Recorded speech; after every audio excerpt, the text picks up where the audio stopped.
हर हर महादेव। मैं जा रही हूँ एक सोहर गाने और माता भवानी के हैं। आप लोग को अच्छा लगेगा तो लाइक और कमेंट जरूर करना। कहवा लयावै हो भवानी रानी आवरो शीतल रानी आवरो शीतल रानी हो। बहिनी कहवा से आवै भगवान आवर शिव शंकर आवर शिव शंकर। पूर्व से आवै हो भवानी रानी आवरो शीतल रानी आवरो शीतल रानी हो।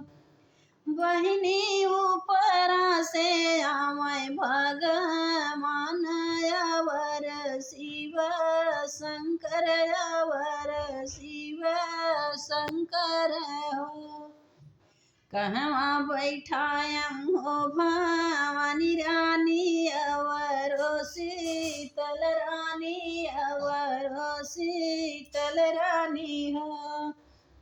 बहिनी कहवा बैठायम भगवान आवर शिव शंकर आवर शिव शंकर हो। निमिया बैठायम हो भवानी रानी आवरो शीतल रानी आवरो शीतल रानी हो। बहिनी आंगन बैठायम भगवान आवर शिव शंकर आवर शिव शंकर हो। काऊ खियायम हम भवानी रानी आवरो शीतल रानी आवरो शीतल रानी हो।